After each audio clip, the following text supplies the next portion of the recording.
of Bhagavad Gita. So let's do the Gita Dhyanam first.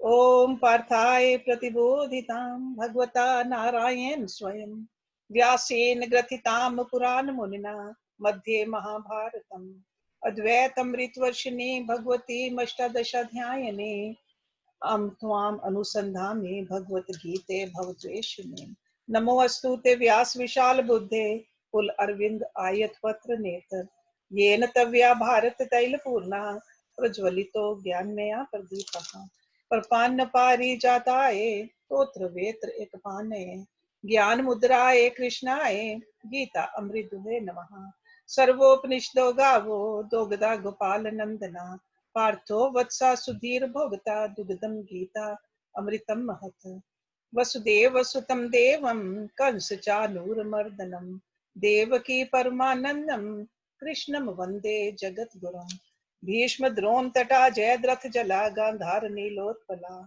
शल्य ग्राहवती कृपेन वहने कर्णेन वेलाकुला अश्वत्थाम विकर्ण घोर मकरा दुर्योधन अवर्तनी सोतीर्णा खलु पांडवै रन नदी कैवर्तका केशवा पाराशरे वत्सरोजमलं गीता अर्थगंधोचकम नानाख्यानक केसरम हरि कथा संबोधन अबोधितम लोके सज्जन षटपदय रह रह पेपिये मानम मुदा भूयाद भारत पंकजम कलिमल प्रध्वंसे न श्रेयसे मूकं करोति वाचालम पंगुम लंघ्यते गिरिम यत्कृपातमहं वन्दे परमानंद माधवम यम ब्रह्म वरुण इंद्र रुद्र मरुतः स्तुन्वन्ति दिव्यस्तवे वेदै सांग पद क्रमोपनिषदै गायन्ति यम सामगा ज्ञानवस्थे तद्गतेन मनसा पश्यन्ति यम योगिनो यस्यन्तं न विदुसुर असुरगणा देवाय तस्मै नमः.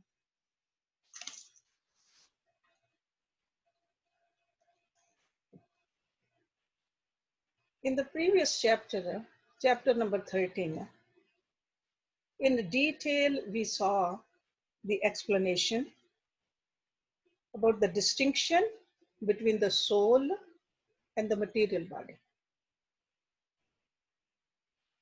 Okay? And the soul, Atma, whatever we call it, self, is part of God. And this material body or the material energy, it's called Prakriti. So this chapter, chapter 14, is about the nature of the material energy. Because at the level of the soul, we are all same. There's no difference in the soul which is here versus a soul in a plant or in a bug or in a sun or in a moon. There's no distinction at all. Then why do we look different? Why do we behave different? Why we have a different kind of a fates also? That's what we are going to learn in this chapter. Okay. So Gunatraya Vibhaga Yoga. Gun. Gun means the qualities. Traya means three. Vibhag means division. So this vitalizing principle in the material energy is the soul, which is the same. It is all pervading. It is eternal. It is dynamic. Which is called Purusha also. There are three terms which we've been using earlier also, but now onwards more and more so in the next few chapters.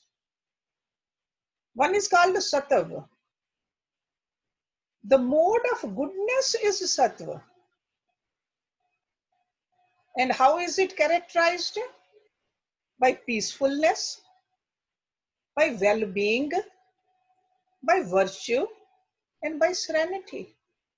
That's called Sattvikta. or sattva. Then there's a mode of passion which is called rajsikta. How is that characterized? By endless desires, endless ambitions of worldly enhancement. That is rajsikta. And then mode of ignorance, tamsikta. How is that characterized? By delusion, by laziness, by intoxication, and by sleep. It could be a physical sleep also when we excessively sleep, or when we live a life sleeping towards the higher values. That's tamsikta too. So these three terms we should be clear about. And liberation, which is the goal of our human life, is transcending all three of these modes. That's what we're going to learn. Most of us can understand, sure, I need to rise above the tamsikta, the dullness, the darkness, the ignorance, the laziness. But these scriptures, the Yogi Guru says, you got to rise above the rajsikta also. Goal is not the worldly ambition. While doing your duties, the ultimate goal is different. But then higher than that, a lot of people cannot understand why transcend the satvikta. This is what we're going to learn in this chapter. That why is it important to transcend these three gunas? Okay, he will give us how do we really detect that we are bondaged by these, and how to get out of this also, how to transcend. This is the beauty of this great textbook. Why also, how also, and what also. So the Purush, the Atma seated in this material layers of matter, experiences the guns of the matter. It does experience. As a Jivatma, it experiences.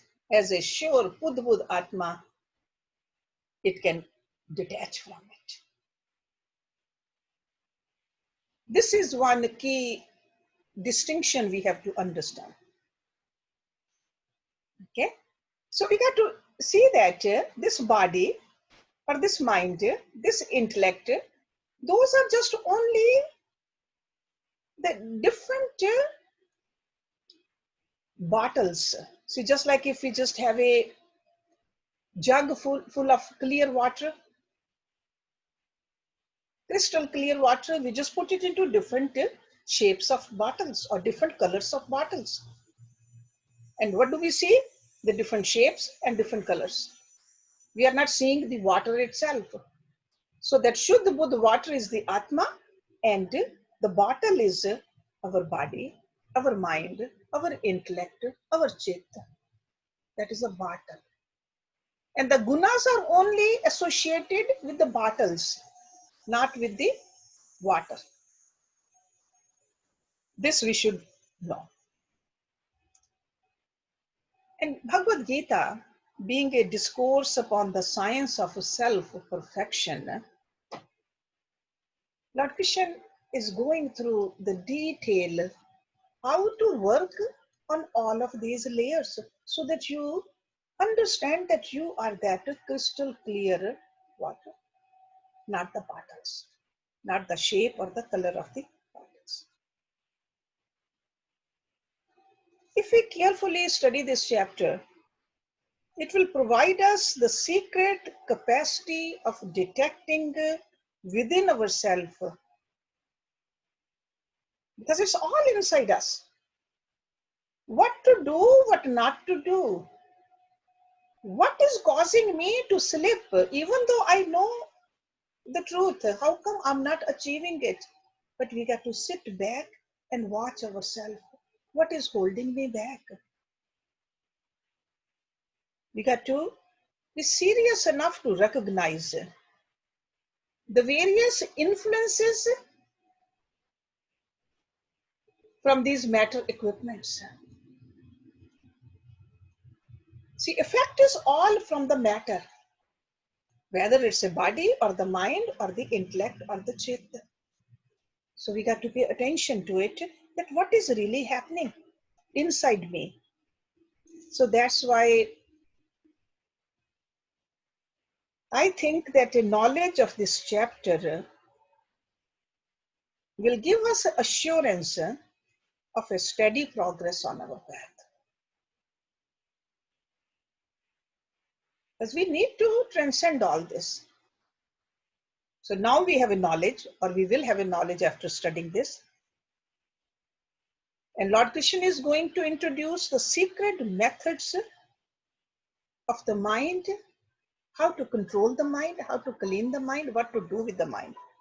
So that's why this is a very important chapter for his, not just for his jigyasu, but for a pipasu also. So for a jigyasu is a seeker who wants to know. Pipasu is the one who wants to experience. So if we really want to experience that who we are, this chapter is extremely, extremely important. Okay, so it starts with the Lord Krishna's beautiful words. He says, Param bhuya parvakshyami jnana nam jnanam uttamam yat gyatva munya sarve param siddhim ita gataha. Param, supreme, bhuya, again, parvakshyami, I will declare, jnana nam, of all knowledges, jnanam, knowledge, uttamam, the best.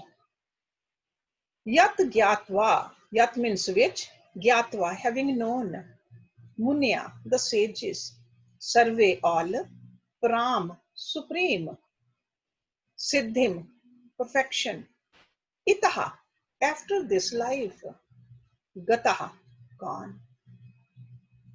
I will again declare to you that supreme knowledge, the best of all knowledges, having known which all the sages have attained supreme perfection after this life. These deep knowledges or the spiritual truths are to be constantly repeated again and again, because the truth is so profound, we really cannot understand one time listening. So that's why Lord Krishna is telling Arjuna, I'll tell you again, I have told you before, but I'll tell you again. Okay? Again, I shall tell you. So repetition is unavoidable.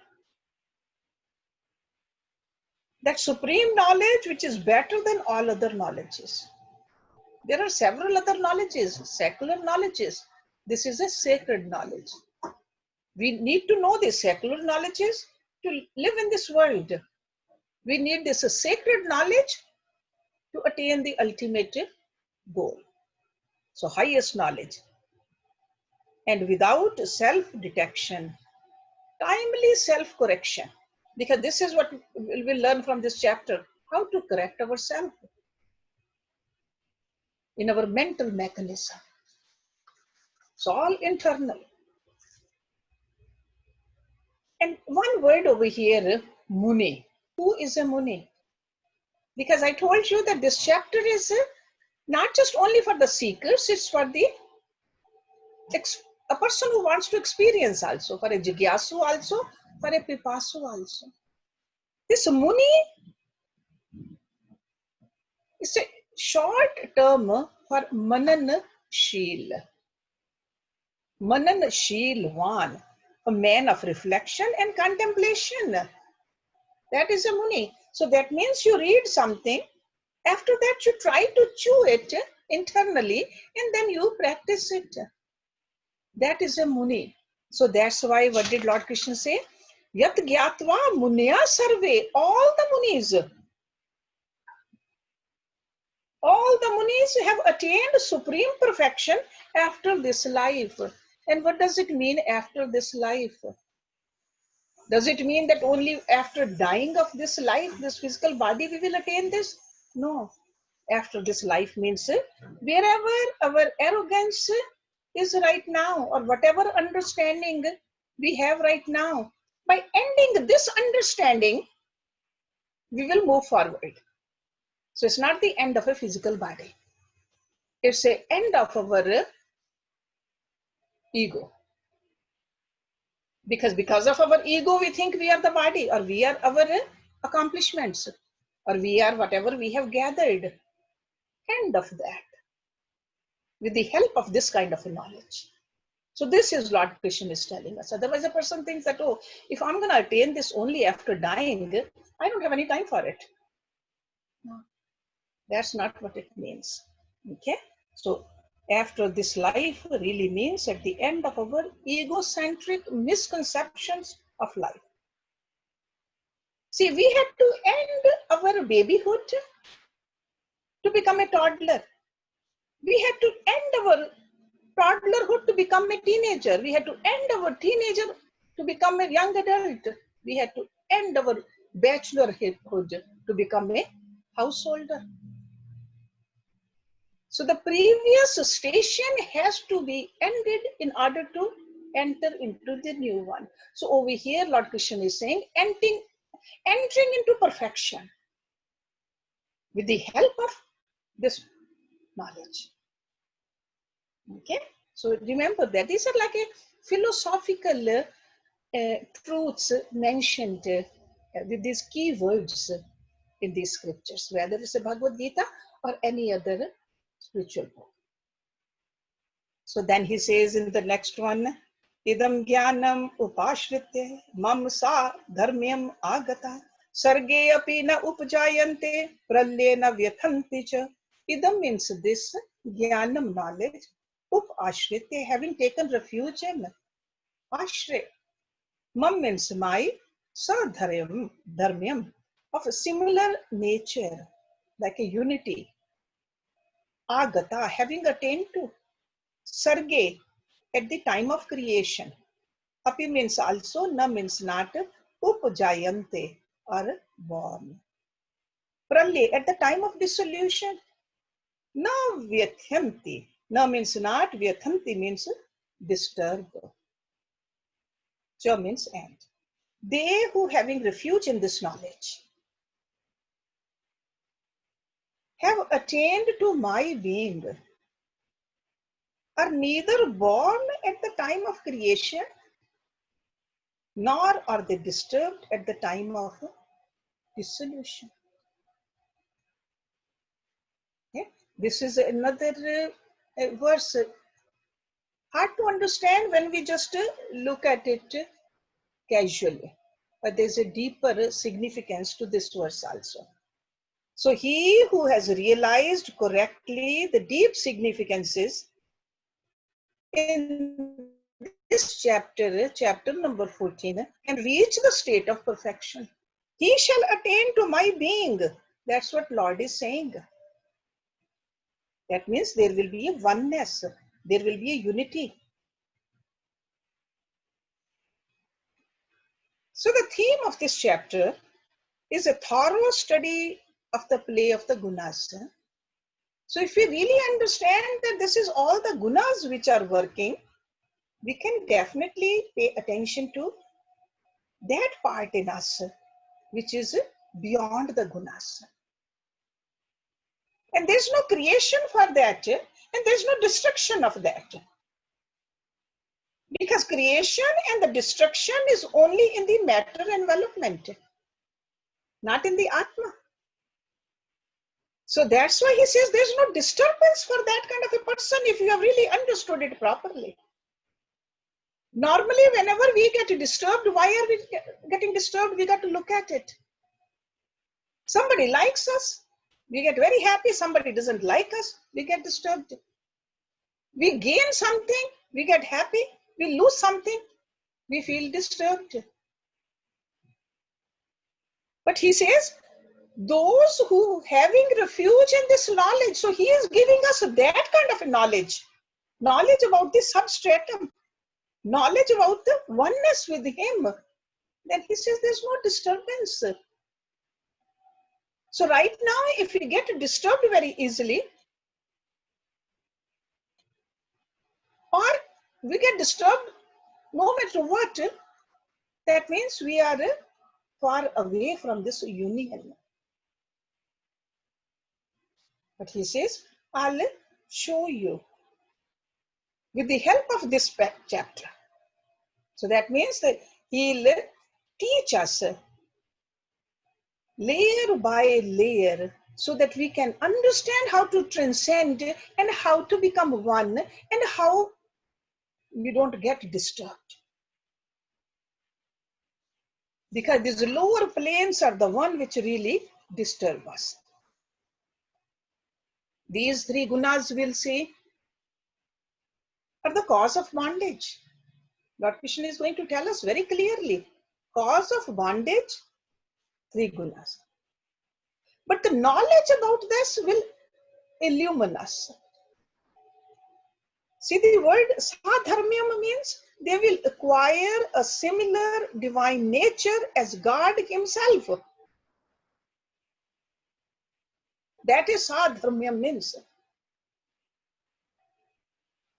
When the soul is released from the bondage of the material energy,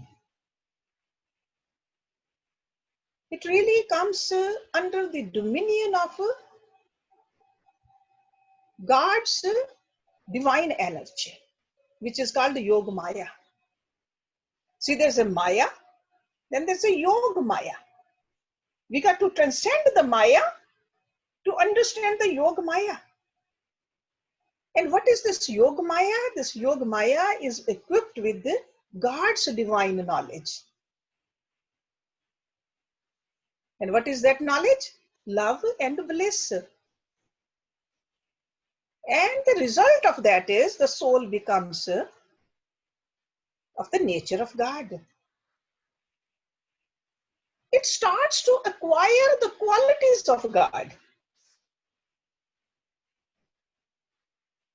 Qualities of God is what? God is everywhere. God is same to everybody. God does not differentiate between one person to the other person. No partiality. God is all beautiful. God is all knowing. God is all loving. There's no place where God is not. So it says, Sadharmyam, that person becomes like that. But first thing we have to do, first understand this, then try to transcend this also. Understanding alone is not enough. So that's why I said that becoming a jigyasu is easy. To become a seeker is very easy. But then after that, you have to assimilate this. Become a pipasu. Experience this also. And he says, I'll teach you this. You just stay with me. You keep on doing what I'm telling you to do. Okay? So, and just remember this term also at our level right now, we can see how disturbed we get. Lower the disturbance with the help of the knowledge which we have right now. We are not one with the God right now, but we are trying to move closer to it. So at least remove the disturbances with the help of the knowledge. As much knowledge we have, remove the disturbance or lessen the disturbances. Okay, so this is sarge apina upajayante pralyana vyathanti cha. So now Lord Krishna is proceeding to explain how this wedding between the matter and the soul happened. Knower of the field and the field, these were the two terms we learned in the last chapter. How the union comes to breed our endless sorrows, because this vyathanti, this disturbance happens only when there is a marriage between the soul and the Prakriti. So he says, Mam yoni mahad brahma, tasmin garbham dadami aham, sambhava sarva bhutanam, tata bhavati bharat. Mam means my, yoni, womb. Mahad brahma, mool Prakriti, mahad brahma, or the primordial Brahma. Tasmin, in that, it's also called a Hiranyagarbha, this mahad brahma. Tasmin, in that, garbham, germ, dadami, aham, I. Dadami means place, I put it in there. Sambhava, the birth. Sarva bhuta nam, of all beings. Tataha, then. Bhavati means is. Bharat is for Arjuna. My womb is the great Brahma. In that I place the germ, the seed, from which, O Bharat, is the birth of all beings. So how does this all come about? The creation, the manifestation. He says there's a Prakriti, which is like an egg, and I put the sperm in there. I'm the one who does it, he says. Okay. So my womb is the, and this womb itself is also, I'm the one who have created this womb too. It's not that there's some other greater power created the womb. The womb was created by God also. So one womb from which the entire universe has arisen. One big egg. Hiranyagarbha, golden egg. There are different terms for this, but it's the same thing. Okay? Or Mool Prakriti. Mool Prakriti means the root of the Prakriti, where it really came from. Unmanifested Prakriti. Then once God put a spark in there, you can call it a germ, you can call it a sperm, whatever you want to call it. But there was a spark in there, and then creation started to happen. Okay, that's what he's trying to tell us. We saw this in chapter 7 and 8 also, that material creation follows cycles of creation, maintenance, dissolution. During dissolution, souls who are called Vimukh. Vimukh means have their back towards God. Not the face towards God, but back towards God. Remain within the body of Mahavishnu. When he desires to activate the process of creation, he glances at Prakriti. That means that creation started to happen. And what really happens then? It begins to unwind. And sequentially,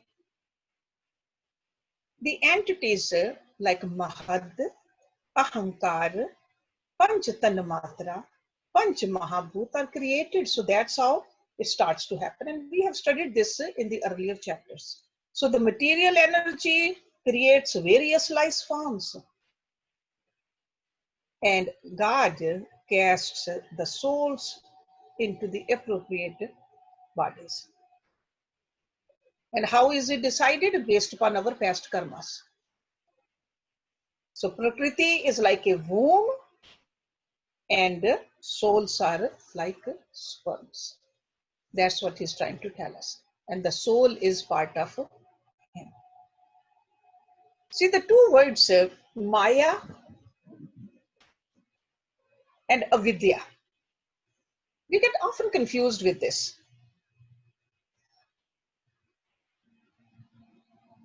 This Maya, when it's expressed in the individual person, it's called Avidya, ignorance. Okay? And so, in other words, ignorance or the Avidya is the microcosmic expression of Maya.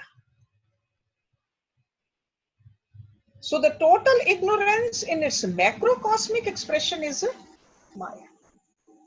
So, whether we talk about Maya or we say Avidya, it's the same thing. It only depends in which context we are talking about. So, philosophically, Avidya is at a personal level, Maya is at a cosmic level. So macrocosm and microcosm. Okay, so he is trying to open our eyes towards this whole thing. That's why he said, my womb is the great Brahman. That is also mine, he says, and I place the spark in there from which birth of all beings. Sarv yonishu kaunteya murtya sambhavanti ya tasam brahm mahat yoni aham bij pradapita. So further he is explaining the same thing which is said in the previous verse. Sarv yonishu, in all the wombs, all the wombs. See, yoni, there's a, we are in a human yoni. Then there are birds also. Then there are plants also. Then there are little bugs also. There's so many different yonis. So he says in all the yonis. Somebody has a question? Urmil. Yes, Urmil. You have to unmute yourself. Before we went too far, 14.2, can you just explain at the time of creation, at the time of dissolution? Because at this point, we have not really studied, we have done the creation, the field. They will not be reborn, and at the time of dissolution, suffer no misery. How would I really explain the time of creation? Creation, I understand, but time of creation and the time of dissolution. Yeah, don't take it to that level, your mind, the time of the creation of this universe, time of the creation of your own thoughts. There is a creation going on. Just bring it back to your personal level. This chapter is about ourselves, basically. Whenever I create some thoughts in my mind, and then there are times when there is a destruction of those thoughts also. And if I know the oneness between the God and me, there won't be any disturbance. Understand it from that point of view. Okay. Because it was not falling. Yeah. Don't look at the cosmic creation and the destruction. I really want you guys to understand this chapter from your personal level. I see. Okay. Do I get disturbed? That's why I told you earlier. Watch. When do you get disturbed? Why do you get disturbed? Because the real you should never get disturbed. Disturbance is in the mind, and I'm not my mind. This is what we need to practice. Okay. So creation and the destruction at the mental level. I'm glad you pointed it out because I forgot to clarify that over there. Okay. Creation and destruction at the mental level. At our mental level. Not somebody else's mental level, my own mental level. I'm getting it. Got it? Yeah. Okay. So number 4. So Sarv Yonishu, all wombs. Konte, that's Arjuna. Murteya, forms. See, Murti means a form. Sambhavanti, produced. Ya means which. Tasam, there. Their. Mahad, great. Yoni, womb. I, aham, I. Bij prada, seed giving. Pita, father. Whatever forms are produced. O Konte, in all the wombs whatsoever. So he just gives another little punch over there that if you think that some wombs were impregnated by some other god, no, he says whatever. Whatsoever womb, the great Brahma, the Mool Prakriti, is their womb, and I, the seed giving father. Okay, so he's just clarifying it for us that in the living world, infinite varieties of beings are born, they continue to live, they are replaced at every moment by millions of new births. We can't even count. On this earth also we cannot count. And earth is only a one small speck of the whole universe. Wherever, whoever is being born, It is this Ishwar. That God is the Father. So everywhere the birth of any organism is nothing but an expression of spirit through the matter. So it's like a wedding of the matter and the spirit. So he says, I'm the father of the universe who places the sperm of life in the womb of nature. So womb is made out of nature and the sperm is God's energy. Because we know that a field itself cannot express, nor the field also cannot express. It has to be two of them together. So spirit cannot express itself without the matter, and matter cannot even have the life without the spirit. So now in the next verse, Lord Krishna is explaining what the gunas are, how they bind the spirit. Because if spirit is the same, how do we see the life differently? So from here, the title of this chapter, according to that title, this chapter starts. Sattvam raja tama iti guna prakriti sambhava nibadanti mahabaho dehe dehinam avyam. Sattvam, the sattvika, purity, raja, the passion, tama, the inertia. So it's like a sattvika, rajsikta and tamsikta. Iti means these gunaha, qualities. Prakriti sambhava, born of prakriti, the material nature. Nibadanti, bind. Mahabaho, oh mighty armed. That is for Arjun. Dehe, in the body. Dehinam, the embodied. Avyam, the indestructible. Purity, passion, and inertia, these qualities, O mighty armed, born of Prakriti, bind the indestructible, embodied one, fast in the body. So Dehi is the body, Dehinam is the soul. So embodied means something which got trapped in there. It's called Dehi. So Deh and Dehi. Dehi is the body, Dehi is the one who is living in it.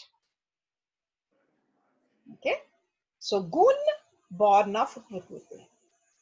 So we'll see that in the next 14 verses, Lord Krishna is explaining how Prakriti binds the soul.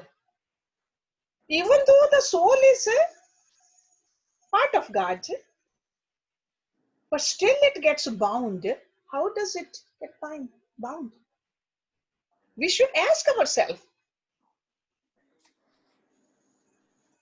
if there's no difference between soul and the God, God doesn't get bound, why did I get bound? It's a very beautiful, deep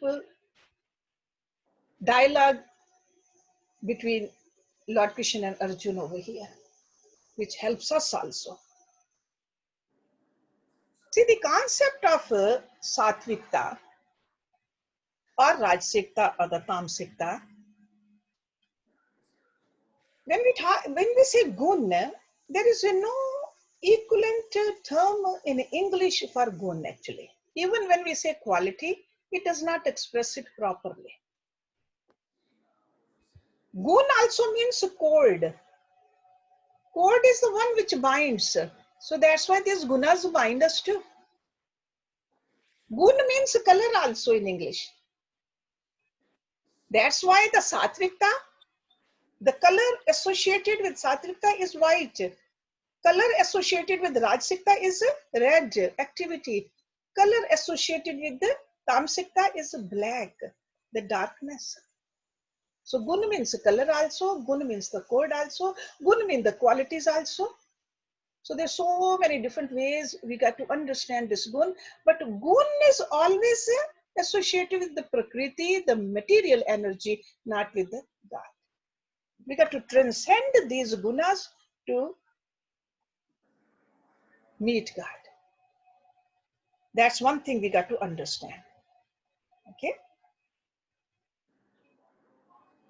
These are also three different influences under which our mind plays. So these are not just only for the atmosphere outside or the body or the food we eat. This is for the mind also, for the intellect also, for the chit also. Anything other than Atma and Paramatma is influenced by these gunas. And we do have a chart, and I don't know whether Kim posted it or not, but I'll ask her to post it. The chart of these three gunas, how we can really detect whether our behavior is according to the sattvic nature or tamasic or a rajasic. So it's a behavior also, our understanding also, our ego also. So different parts of your personality we need to judge, not anybody else's, our own, so that we can know that am I moving towards the right direction or not. Okay, so gunas are the three different influences under which every human mind has to play in endless variety at different moments in this changing environment. Environment keeps on changing. It's not the environment outside. When we are sitting at home, environment changes. A person can be sitting in the temple area, meditating, studying, feeling very sattvic. After doing that puja, a person can go into the family room and turn the TV on. Whatever you are watching will have the effect on your mind. It could be sattvic, but it could be rajasic or tamasic also. Then most of us live with somebody else comes into the room and without even having any discussion changes the channel. And we see how the mood changes. So this environment in the same house, and here I'm talking about two people, but it's in the same person also, changes can happen. It could be because of the past memories or it could be because of the future anxiety. That is the environment. And all these changes are based upon these environments. External environment and internal environment. But Lord Krishna is telling us to control all of it. Because unless we control and transcend, we will not feel the sameness. Sadharmyam. That is the key word in that verse previously we learned. So these gunas are born of matter, produced by the nature, the field. They generate a feeling of attachment. That's why they are cords. Attachment is there, binding is there, and they successfully delude us. Even though we are Shuddha Buddha Atma, but we get deluded because of the power of these gunas in the nature. So these gunas, we got to understand them properly.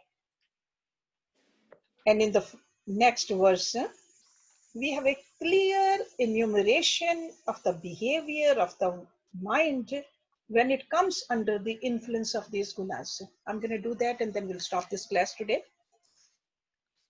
because I want you to think about this at least this coming week, and then we can move forward.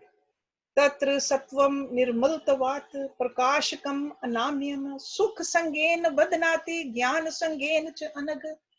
So this is the effect of the Sattvikta in us. Tatra Sattvam. Tatra means of these. And in the next verse he'll talk about the Rajas, and then he'll talk about the Tamas also. But what does a Sattva do? Sattvam, purity, Nirmaltavat, from its stainlessness. Nirmal. Prakashakam, luminous. Anamyam, healthy. Sukh Sangen, by attachment to happiness. Badhanati, binds. Jnana some gain by attachment to knowledge. Cha means and, anag means sinless one. That is for Arjuna. Of these, that means of all these three, Satav, which because of its stainlessness is luminous and healthy, it binds by creating attachment to happiness and attachment to knowledge, O Arjuna. That's why I said it's very hard to understand this part, because we are told that you should have the knowledge, you should be happy. And we forget that knowledge and happiness, those are again the ladders to stand on, to rise above those. If we get attached to the knowledge, because knowledge is just a means, not the end. Happiness has the opposite of that also, unhappiness. By being happy, we got to rise above that happiness, rise above those duality. We got to go towards the peace and the bliss, which doesn't have the opposite. But with Satvikta, he says, you get attached to those. You don't step up. You say, no, I'm okay. You don't reach to that ultimate goal. So in these three verses, we'll see that these three terms, because I told you these terms are very hard to define. So that's why he is defining, just like any disease can be defined with the help of the symptoms. So Lord Krishna is defining these three terms with the help of the symptoms. So these are the symptoms or the expressions or the emotions. So he says it's a Satvikta is a stainlessness, it's a luminous, it's a healthy. Okay, so but a person can get attached to it. So we'll talk more about this next week. We'll start from number 6. So I'll let you ask some questions now, and then we'll end this class by 11:30. Yes. Tripat? Yeah, hi. Yes, Ripat. So Hershey, my question is, I think it's very basic. It leads us really back, and I know it might sound a little dumb, but while we were reading this, so we have read that this क्या कहते हैं इसको, शुद्ध बुद्ध आत्मा है ना, ये without, it is free from the effects of age, sorrow, hunger, thirst, and it is free from all these things. इसको जला नहीं सकते, we can't. From the second chapter, yeah. It cannot be dried, it cannot. Right. So it has. Then how does it get bound? I mean, like, that is a quality. To bind with something is a quality, right? So then if it is free from all these other parameters, then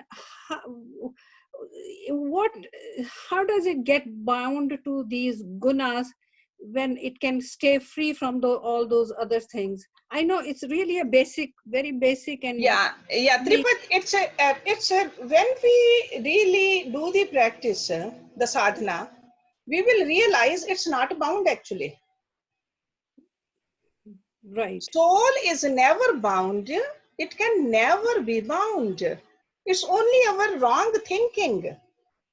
Okay. We think it's bound, but it's not. When we think that my soul is bound, we are identifying ourselves with the Jivatma, not with the Atma. Atma is never bound. It's our misconception. It's a misconception. Atma is never bound. So this misconception, we have to remove with the help of the sadhana. Okay, so this is, we'll see that when we go through this chapter, we'll see. So Atma is never bound. Only we think we are bound. It's almost like we have forgotten who we are. So the Jivatma is bound then? Yeah, Jivatma is called individualized soul, and then that is bound, that because we think we are that and we feel bound. It's almost like a very rich person, a son of a rich person, goes to downtown and starts drinking, and after getting drunk, forgets who I am. Sits with the beggar outside and starts begging, has forgotten who I am. So it's a forgetfulness of our real nature has caused all this. So these great rishis, they are telling us, wake up. Wake up, understand who you are. We have forgotten. That's why it's not that we have to go somewhere and have to do something. All we have to do is change this misapprehension. Okay? Yes. Kim, Say that it is the Kim, because when you say, sorry. Oh my God. Kim, Who's asking? Kim. Kim? Yes, Kim. I'm sorry, I forgot what Shuddh Buddh means.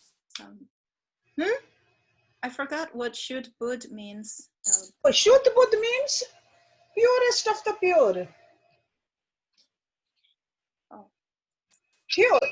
Completely pure. Shuddh Buddh Atma. There's no no other blemish in it. It's just like an Atma. Okay? That's a Shuddh Buddh Atma. That's a term used by the saintly people. Shuddh Buddh Atma. Yes. Somebody else? Chawla has a question, and then Manju Malhotra. Okay. Who has a question? Urmil. No, Urmil, no. okay. No, Urmil. I think Tripat had a question. Tripat, did you have a question? Anji, Hershey, I hope people not going to get irritated by my questions, asking almost the same thing again.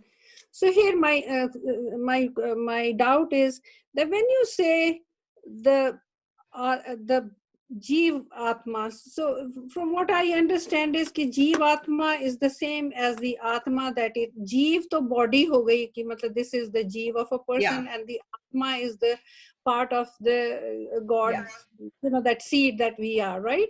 So can we here say that like you said, it is the forgetfulness of ourselves as being independent, and then so isn't it the mind that is acting like in that bad way in regards to the gunas? Yeah, it's the mind. That's why the whole process is, the whole sadhana is about the mind. We need to bring mind at its right place. Mind is the one who says that, no, I am the body. So Jivatma really means you are identifying yourself with the lesser of you. That is a Jivatma. Individualize, you think you are this. That's a Jivatma. We got to rise above that. Okay, this is the sadhana. Okay, so Manju, unmute. Can't hear you, Manju. She has to unmute herself.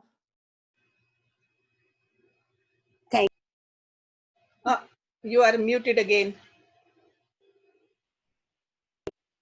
Okay. Uh-huh. It's good. Now, this Yes. is exactly I was going to say. It is our mind that believes we are bound, because those are our own excuses. Yeah. If I want something and I say, I just can't help it, I just have to have it. I'm craving from it inside. My soul wants this. But the little voice in my head always tells me it's good action or not. And that's the soul, which is always free to tell you, but I'm bound. My mind and my impressions are so strong, I have let them. I mean, I made them strong by doing it again, minding my own business my way. Yeah. So I I feel helpless that as a Jivatma.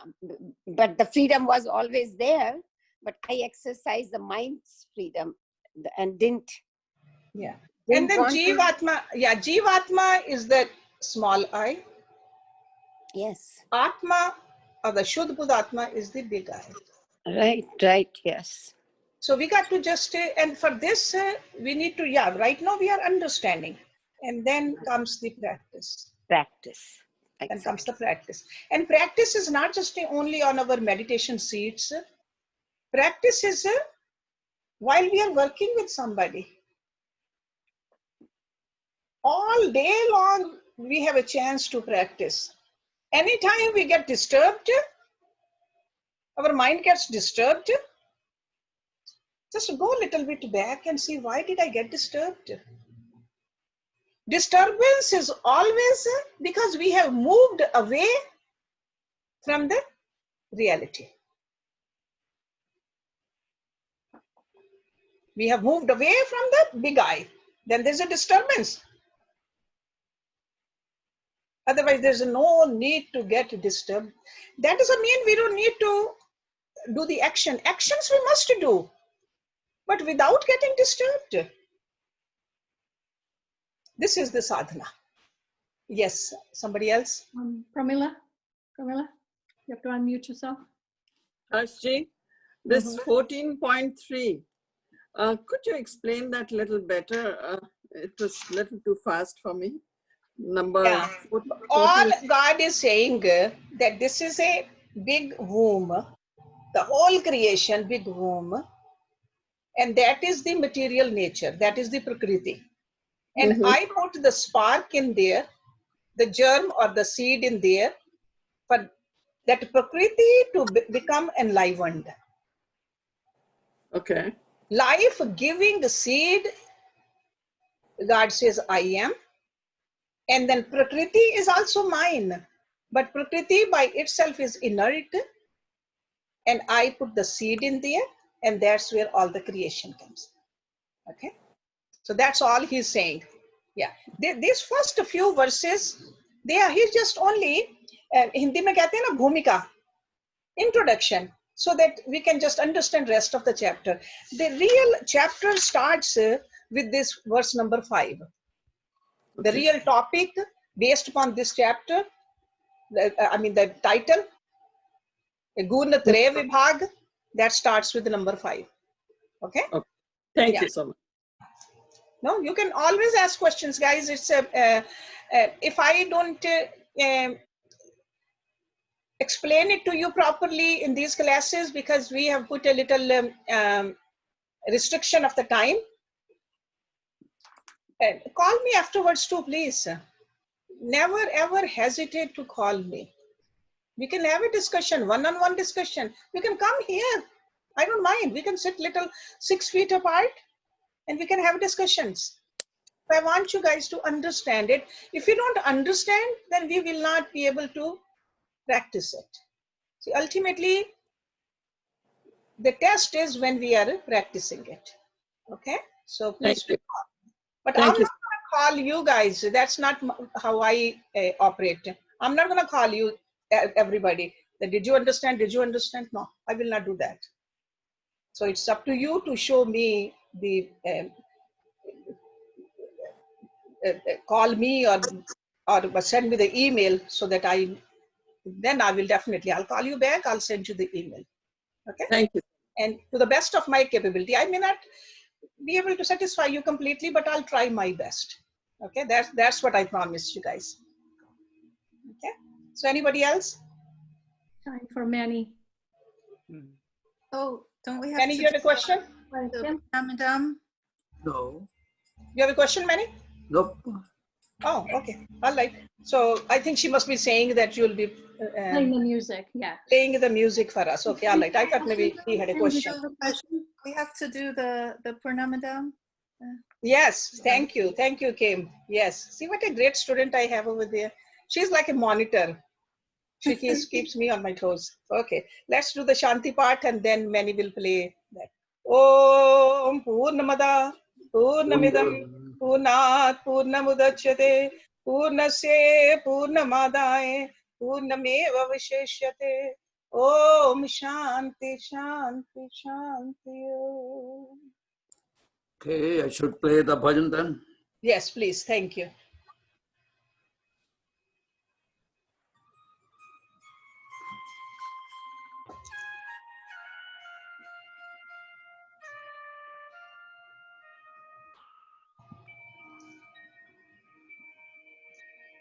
Krishna Govind Govind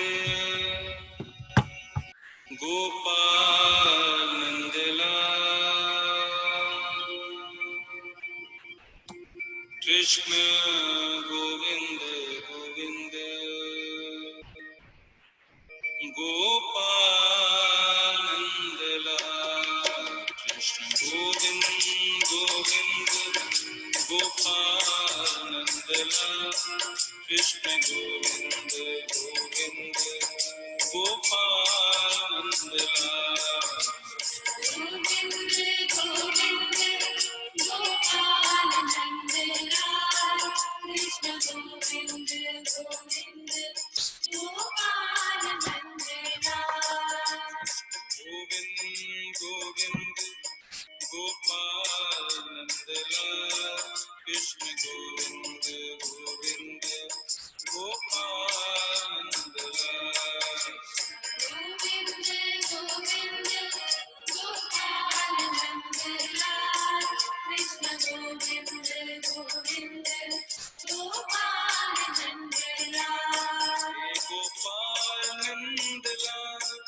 हे गोपाल नंदलाल गोपाल नंदलाल हे गोपाल नंदलाल हे गोपाल नंदलाल हे गोपाल नंदलाल गोपाल नंदलाल हे गोपाल नंदलाल हे गोपाल नंदलाल हे गोपाल नंदलाल गोपाल नंदलाल हे गोपाल नंदलाल हे गोपाल नंदलाल हे गोपाल नंदलाल गोपाल नंदलाल हे गोपाल नंदलाल गोविंद गोविंद गोपाल नंदलाल कृष्ण गोविंद गोविंद गोपाल नंदलाल गोविंद गोविंद गोपाल नंदलाल कृष्ण गोविंद गोविंद गोपाल नंदलाल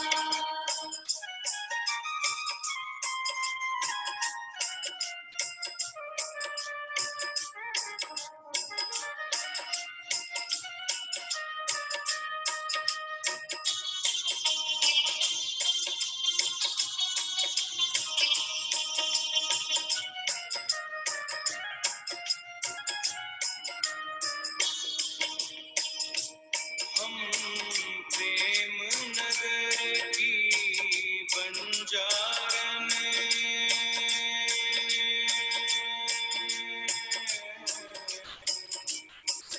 हम प्रेम नगर की बंजारन जप तप और साधन क्या जाने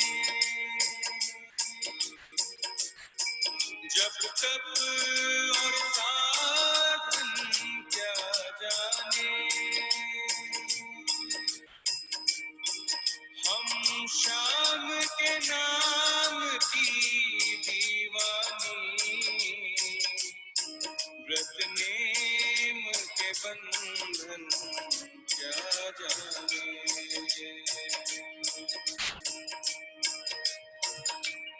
हम bridge की भोरी ग्वालनिया